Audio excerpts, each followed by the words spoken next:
কতক্ষণ রোদে থাকা যথেষ্ট, সর্বোত্তম পরিমাণ ভিটামিন ডি তৈরি করতে কী পরিমাণ সূর্যালোকের প্রয়োজন, তা আপনার ত্বকের ধরন, আপনি কোথায় থাকেন এবং আপনি কতটা সংবেদনশীল তার উপর নির্ভর করে।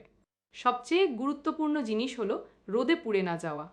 গাঢ় রঙের ত্বকে মেলানিন নামের একটি পদার্থ বেশি থাকে, যা প্রাকৃতিক ছানস্ক্রিনের মতো কাজ করে, বিকিরণ শোষণ করে এবং ত্বককে ক্ষতি থেকে রক্ষা করে।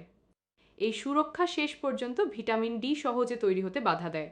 আপনি হয়তো মনে করতে পারেন যে মুখে রোদ লাগানোই হয়তো যথেষ্ট হবে, কিন্তু আসলে উপকার পেতে হলে হাতের নিচের অংশ এবং পায়েও রোদ লাগানো উচিত।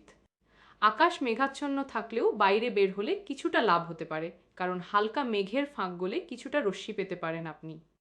দিনের মাঝখানে আপনি রৌদ্রস্নানের চেষ্টা করতে পারেন, কারণ ত্বকের ক্যান্সার সৃষ্টির ঝুঁকি এড়িয়ে এই সময়টাই সর্বাধিক ভিটামিন ডি তৈরি করতে পারে।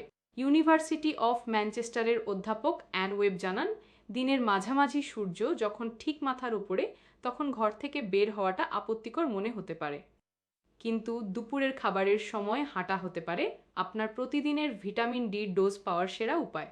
তবে ঘরের বাইরে যদি অনেক বেশি সময় ধরে থাকতে হয় এবং ত্বক পুড়ে যাওয়ার ঝুঁকি থাকে, তাহলে সাবধান হতে হবে। ছানোস্ক্রিন লাগানোর কথা ভাবতে হবে এবং নিশ্চিত হতে হবে যে এটি কমপক্ষে SPF 30 মানের। কম সময়ের জন্য এবং ঘন ঘন সূর্যের আলোর নিচে যাওয়াটাই সর্বোত্তম পন্থা। একদিনে রোদে পুড়ে সবটা ভিটামিন ডি তৈরি করে নেব, এমন ভাবনা হবে ভুল।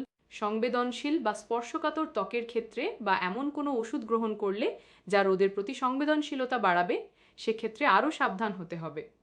কিছু লোকের জন্য বাইরে পর্যাপ্ত সময় কাটানো বা খোলা ত্বকে রোদ লাগানো কঠিন হতে পারে। তাদের ক্ষেত্রে ভিটামিন ডির ওষুধই কার্যকর হতে পারে বলেও গবেষকরা জানিয়েছেন।